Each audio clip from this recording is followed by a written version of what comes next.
بسم الله الرحمن الرحيم. الحمد لله رب العالمين والعاقبة للمتقين والصلاة والسلام على سيد الأنبياء والمرسلين سيدنا ومولانا محمد وعلى آله وأصحابه أجمعين. أما بعد فقد قال الله تبارك وتعالى في القرآن المجيد: أعوذ بالله من الشيطان الرجيم. بسم الله الرحمن الرحيم. ما جعل الله لرجل من قلبين في جوفه وما جعل أدعياءكم وأبناءكم ذلكم قولكم بأفواهكم والله يقول الحق وهو يهدي السبيل. وقال النبي صلى الله عليه وسلم: عليكم بسنتي وسنة الخلفاء الراشدين المهديين تمسكوا بها وعضوا عليها بالنواجذ. وقال النبي صلى الله عليه وسلم: ستفترق أمتي على 73 ملة كلهم في النار إلا ملة واحدة. قيل من هم يا رسول الله؟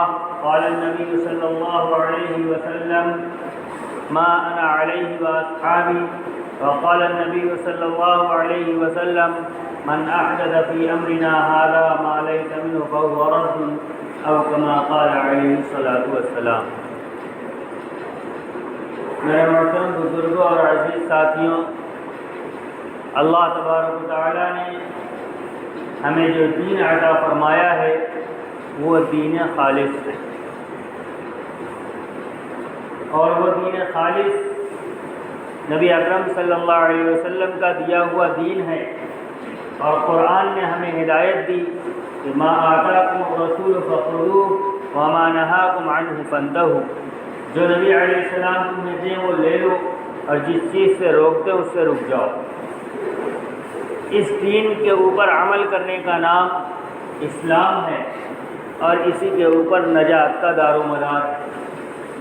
موجودہ زمانے کے اندر نبی علیہ السلام نے کی تعلیمات کے مطابق دین سمجھنے کے لیے حضرات صحابہ کرام رضی اللہ تعالی عنہ کی طرف نظر کی جائے. چنانچہ نبی علیہ السلام نے ارشاد فرمایا کہ علیکم بسنتی من یعش منکم بعدی فسیر اختلافا کثیرا. میرے بعد تم میں سے جو شخص زندہ رہے گا وہ بے شمار اختلافات کو دیکھے گا.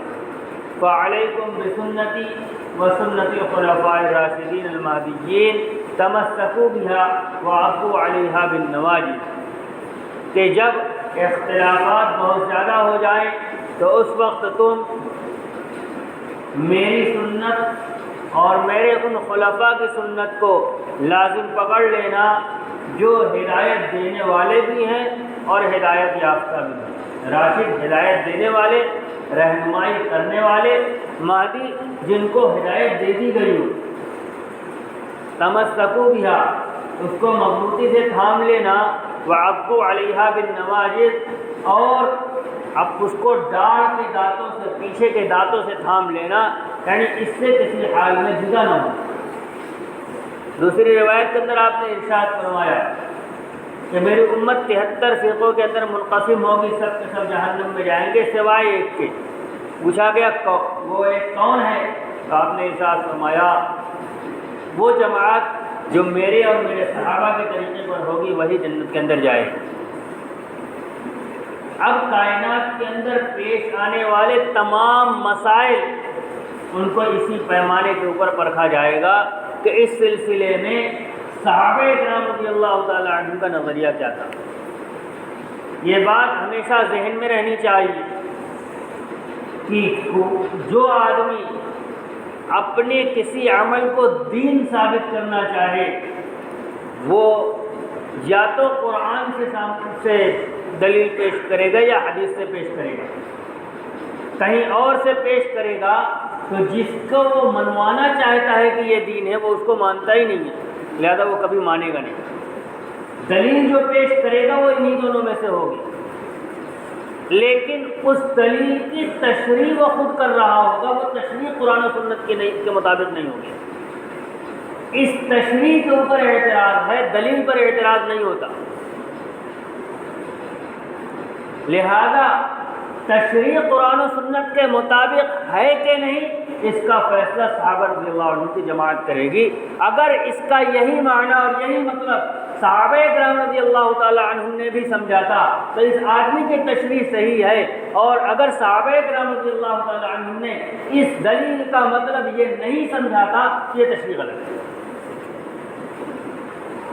میں ایک واقعہ سنا تھا، واقعہ تو مشہور ہے، جنگ صفین کے اندر جب خوارج نے اعتراض کیا ہے کس بات کے اوپر کہ حضرت عمرو بن العاص رضی اللہ تعالیٰ عنہ انہوں نے پیشکش کی ہے اس کی کیا کہتے ہیں صلح کی، تو خوارج نے اعتراض کیا تھا کہ فیصلہ اللہ کا چلے گا، کسی کو حکم بنانے کی اجازت نہیں، ان الحکم الا للہ۔ تو یہ فیصلہ آیت تو قرآن کی ہے کہ فیصلہ اللہ کا ہے، لیکن اس کی تشریح دوسروں کی ہے۔ تشریح یہ ہے کہ اس کا مطلب یہ ہوا کہ قرآن کا فیصلہ مانا جائے گا، قرآن کا فیصلہ براہ راست تو آ نہیں سکتا، کوئی نہ کوئی تو ہوگا جو بتلائے گا، انسان ہی ہوگا اس فیصلے کو بتلانے والا۔ اب ان کا کہنا یہ ہے کہ براہ راست قرآن فیصلہ کرے گا، کسی اور کو بیچ میں نہیں ڈالا جا سکتا۔ یہ بات تو مکمل ہو گئی ان کی، اور جو ہونا تھا ہو گیا۔ جو بات سنانی ہے وہ یہ کہ جب انہوں نے یہ آیت پیش کی کہ حکم نہیں بنایا جا سکتا کیونکہ فیصلہ اللہ کا چلے گا، تو علی رضی اللہ تعالیٰ عنہ نے فرمایا تھا کلمۃ حق ارید بها المعنى الباطل، کہ بات تو سچی ہے لیکن معنی غلط لیا گیا ہے، تشریح غلط ہے۔ کیوں؟ اس لیے کہ صحابہ رضی اللہ تعالیٰ عنہ نے اس آیت کا یہ مطلب نہیں سمجھا ہے کہ حکم نہیں بنایا جائے گا، کیونکہ قرآن خود تعلیم دیتا ہے حکم بنانے کی۔ جب میاں بیوی کے درمیان ناچاقی ہو جائے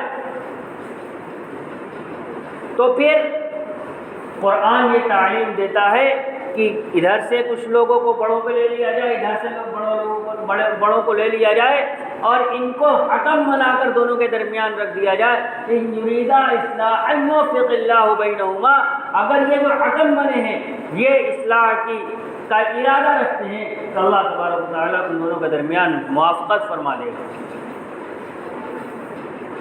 تو حکم بنانے کی تعلیم خود قرآن دے رہا ہے، اور ایک آدمی یہ قرآن کو پیش کر کے کہہ رہا ہے کہ حکم نہیں بنایا جا سکتا، تو قرآن کی آیت تو حق ہے لیکن معنی غلط لیا گیا۔ وَإِذَا حَكَمْتُمْ بَيْنَ النَّاسِ أَن تَحْكُمُوا بِالْعَدْلِ، جب لوگوں کے درمیان فیصلہ کرو تو انصاف کے ساتھ فیصلہ کرو۔ حکم بنانے کی اور حکم ہونے کی تعلیم قرآن دے رہا ہے۔ تو میں عرض یہ کر رہا تھا کہ جو آدمی بھی اپنی بات پیش کرے گا، جو کسی چیز کو دین ثابت کرنا چاہے، وہ دلیل قرآن و حدیث سے ہی دے گا۔ فیصلہ کیسے ہوگا کہ بات صحیح ہے کہ غلط؟ فیصلہ ایسے ہوگا کہ اگر وہی معنی صحابہ اکرام رضی اللہ تعالیٰ عنہ نے بھی سمجھا ہے تو دین ہے، اور صحابہ رضی اللہ تعالیٰ عنہ نے وہ معنی نہیں سمجھا ہے تو وہ دین نہیں، اس کی تشریح غلط ہے۔ ایک بات تو یہ ہو گئی کہ دین نام ہے اس چیز کا جس کو صحابہ اکرام رضی اللہ تعالی عنہ نے دین سمجھا ہے، اور جس کو انہوں نے دین نہیں سمجھا، بعد والوں کے سمجھنے سے وہ دین نہیں ہے۔ اب بعد والے اگر کسی چیز کو دین سمجھنے لگے تو اس کے اوپر حکم کیا لگے گا؟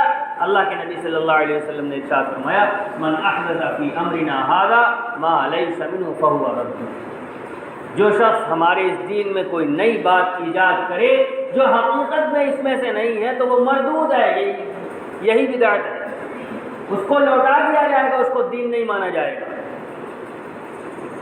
جب ہم یہ بات کرتے ہیں کہ جو عمل پیش کیا جا رہا ہے، اس وقت میری گفتگو کا موضوع جو ہے وہ موجودہ مہینہ ہے، دین سمجھا جائے صحابہ رضی اللہ تعالیٰ عنہ سے، جو انہوں نے کیا وہی دین ہے، اور جو اس کے خلاف ہے وہ دین نہیں ہے، بدعت ہے۔ اور اگر یہ دین ہے تو دلیل وہاں سے چاہیے، صحابہ رضی اللہ تعالیٰ عنہ کے عمل سے۔ جب ہم یہ بات کہتے ہیں کہ اگر دلیل نہیں ہے تو یہ بدعت ہے، تو ہم سے کہا جاتا ہے دنیا میں ہر عمل کی دلیل نہیں دی جاتی، مثال کے طور پر ہوائی جہاز سے سفر کرنا، ریل گاڑی سے سفر کرنا کرتے ہیں سارے زمانے کے لوگ، آج کل کے موجودہ آلات کا استعمال کرتے ہیں۔ کہاں قرآن حدیث میں دلیل ہے؟ مسجد کے محراب و ممبر بنائے جاتے ہیں، کہاں قرآن حدیث میں موجود ہے؟ کہاں صحابہ رضی اللہ تعالی نبی علیہ السلام کی زندگی میں موجود ہے؟ تو ایک بات سمجھ لیجیے، بدعت کہتے کس کو ہیں؟ جس عمل کے کرنے والے کو کے بارے میں عقیدہ یہ ہو کہ جو آدمی یہ عمل کرے وہ ثواب کا مستحق ہے، آخرت میں اس پر ثواب ملے گا، اور جو نہ کرے وہ اس ثواب سے محروم رہے گا، چاہے گناہ ہو چاہے نہ ہو۔ تو یہ چیز بنی دین، ثواب آخرت میں ملے گا، اس کا فیصلہ دنیا کا کوئی بندہ نہیں کر سکتا سوائے نبی علیہ السلام۔ لہذا اب جس عمل کے بارے میں یہ کہہ دیا جائے کہ یہ عمل ثواب کا ہے، اس کے لیے بھی صحابہ رضی اللہ تعالیٰ عنہ کی زندگی سے نمونہ چاہیے، اور جس عمل کے بارے میں یہ ہو کرے نہ کرے کوئی فرق نہیں پڑتا، یہ ہوتا ہے مباح، یہ دین نہیں ہوتا، یہ مباح ہوتا ہے، اور مباح عمل کے لیے دلیل نہیں چاہیے۔ دنیا کے جتنے کام ہم کرتے ہیں یہ سب، ٹرین سے سفر کرنا، جہاز سے سفر کرنا، مسجد میں ممبروں میں محراب کا بنانا، یہ ساری چیزیں جائز ہیں۔ جائز اس معنی میں ہے جو آدمی کرے گا اس میں اور جو نہیں کرے گا اس میں کوئی فرق نہیں ہے۔ کوئی ایک آدمی مسجد کی تعمیر کرے، مسجد کی تعمیر کرنا ثواب ہے، یہ ذہن میں رکھیے گا۔ اس وقت مسجد کی تعمیر پر گفتگو نہیں ہو رہی، طرز تعمیر پر گفتگو ہو رہی ہے۔ ایک آدمی مسجد کی تعمیر کرتا ہے، سیدھی 4 دیواریں کھڑی کرتا ہے، مسجد تعمیر کرتا ہے، وقف کرتا ہے، نماز شروع کر دیتا ہے اس میں، اور ایک آدمی نقاشی دار مسجد بناتا ہے، اس میں کوئی فرق نہیں ہے، مسجد بنانے کا ثواب اس کو بھی ملے گا، اس کو بھی ملے گا، نقاشی کی وجہ سے ثواب نہیں ملے گا۔ ایک آدمی ٹرین سے سفر پوری زندگی میں نہ کرے، کوئی گناہ کا کام نہیں ہے، کوئی ہمیشہ سفر میں رہے، کوئی ثواب کا کام نہیں ہے۔ لہذا وہ اعمال جو جائز ہیں، جن کا دین سے کوئی تعلق نہیں ہے، ان کو مثال میں پیش کر کے ایسے اعمال کی دلیل بنانا جس کو دین سمجھا جاتا ہے، یہ قیاس مع الفارق۔ اب موجودہ زمانے کے اندر جو عمل ہو رہا ہے تاریخ کے تعین کے ساتھ، اس کو دین سمجھا جاتا ہے، تبھی تو کہا جاتا ہے وہ شعر کہ نثار تیری چہل پہل پہ ہزاروں عید ربیع الاول، اگلا آپ کہہ لیجئے، اس لیے کہ اگر میں کہوں تو اس کی زد میں وہ اثرات آتے ہیں، حتیٰ کہ خود حضرت نبی اکرم صلی اللہ علیہ وسلم بھی آتے۔ تو جب اس کو دین سمجھا جا رہا ہے پھر دلیل کا مطالبہ ہے، اور اگر دین نہیں سمجھا جاتا بلکہ یہ ایک رسم ہے جو ہوتی چلی آئی ہے، دین اگر ہے تو پھر دلیل کا مطالبہ ہے، دلیل چاہیے، دلیل نہیں ہے تو دین نہیں ہے۔ اور اگر یہ رسم ہے تو رسم مٹانے کی چیز ہے، باقی رکھنے کی چیز نہیں۔ نبی علیہ السلام کے بعثت کے مقاصد میں سے ایک مقصد یہ تھا کہ آپ رسم مٹاتے تھے، اور رسم کو مٹانے کے لیے اللہ تبارک و تعالی نے قرآن کی آیت نازل فرمائی۔ عرب کے اندر کئی ایک رسمیں تھیں، ایک رسم یہ تھی کہ جس نے کسی کو اپنا بیٹا بنا لیا، جس کو ہمارے یہاں نیپالک کہتے ہیں، تو وہ جس کے یہاں پلنے کے لیے آیا وہی اس کا باپ ہو جایا کرتا، حقیقی باپ کی طرح وہ باپ ہو گیا، اس کی وراثت میں اس کو حصہ ملتا تھا، نام تبدیل کر دیا جاتا تھا، اور بالکل حقیقی باپ جیسا اس کے ساتھ معاملہ کیا جاتا تھا۔ اللہ تبارک و تعالیٰ نے اس رسم کو ختم کیا اور فرمایا ما جعل اللہ لرجل من قلبین فی جوفہ وما جعل ادعیاءکم ابناءکم، کہ اللہ تبارک، ایک آدمی کے بارے میں مشہور تھا کہ اس کے سینے میں 2 دل ہیں، بہت ذہین آدمی تھا، تو اللہ تبارک و تعالیٰ نے فرمایا کہ اللہ تبارک و تعالیٰ نے کسی کے سینے میں 2 دل نہیں بنائے، یہ بات تمہارے درمیان غلط مشہور ہے۔ وما جعل ادعیاءکم ابناءکم، تمہارے لے پالکوں کو تمہارا بیٹا نہیں بنایا ہے۔ ذالکم قولکم بافواہکم، یہ تمہاری اپنی باتیں ہیں جو تم اپنے منہ سے کہہ رہے ہو۔ واللہ یقول الحق وهو یهدی السبیل، اللہ سچی بات کرتا ہے، وہ سیدھے راستے کی رہنمائی کرتا ہے۔ ادعوہم لآبائہم هو اقسط عند اللہ، ان کو ان کے ماں باپ کے نام سے پکارو، یہی اللہ تبارک و تعالیٰ کے نزدیک زیادہ انصاف کی چیز ہے۔ حضرت زید بن حارثہ رضی اللہ تعالیٰ عنہ کو نبی علیہ السلام نے اپنا بیٹا بنایا تھا، اور ان کو زید بن محمد کہا جاتا تھا۔ جب یہ آیت نازل ہوئی ہے تو صحابہ رضی اللہ تعالیٰ عنہ نے ان کو زید بن حارثہ کہنا شروع کیا، حارثہ کے بیٹے تھے، لیکن بیٹا بنانے کی وجہ سے زید بن محمد کہہ رہے تھے لوگ۔ یہ ایک بات ہوئی، اسی کے نتیجے میں یہ بات رسم کے اندر رائج تھی کہ اس لے پالک کی بیوی سے اگر وہ طلاق دیتے تو وہ آدمی جس نے اس بیٹے کو پالا ہے نکاح نہیں کر سکتا۔ اللہ تبارک و تعالیٰ نے اس رسم کو توڑا۔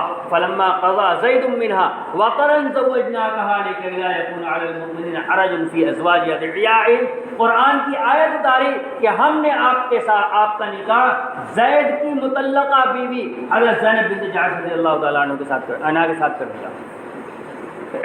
اس رسم کو اللہ تبارک و تعالیٰ نے توڑا ہے، اور رسم کو توڑنے کے لیے اللہ تبارک و تعالیٰ نے انتخاب حضرت نبی اکرم صلی اللہ علیہ وسلم کا فرمایا۔ کسی صحابی سے رسم نہیں توڑوائی، رسم توڑوائی نبی علیہ السلام کے ذریعے۔ ایک رسم یہ تھی کہ اگر کسی نے اپنی بیوی کے بارے میں، یہ عرب کے اندر مشہور تھا، یہ طریقہ تھا ان کا کہ اپنی بیوی کو کہہ دیا کرتے تھے کہ تم میرے لیے ماں کی طرح ہو۔ تو وہاں یہ رسم مشہور تھی کہ جس نے بھی کہہ دیا کہ تم میرے لیے ماں کی طرح ہو، وہ حقیقی ماں ہو جایا کرتی۔ اللہ تبارک و تعالیٰ نے اس رسم کو بھی توڑا۔ قد سمع اللہ قول التي تجادلك في زوجها وتشتكي الى الله والله يسمع تحاوركما، اللہ تبارک و تعالیٰ نے فرمایا کہ تم جو کہتے ہو،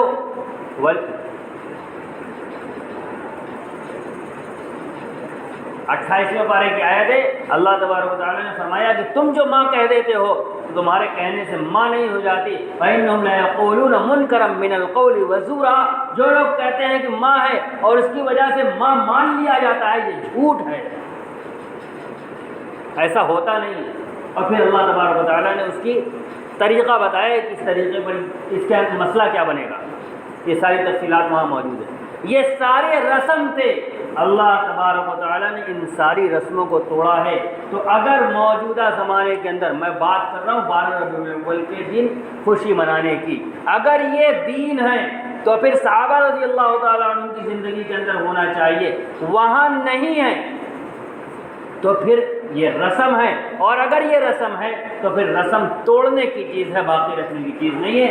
نبی علیہ السلام کی بعثت کا مقصد یہ تھا کہ آپ رسم توڑنے کے لیے مبعوث کیے گئے تھے۔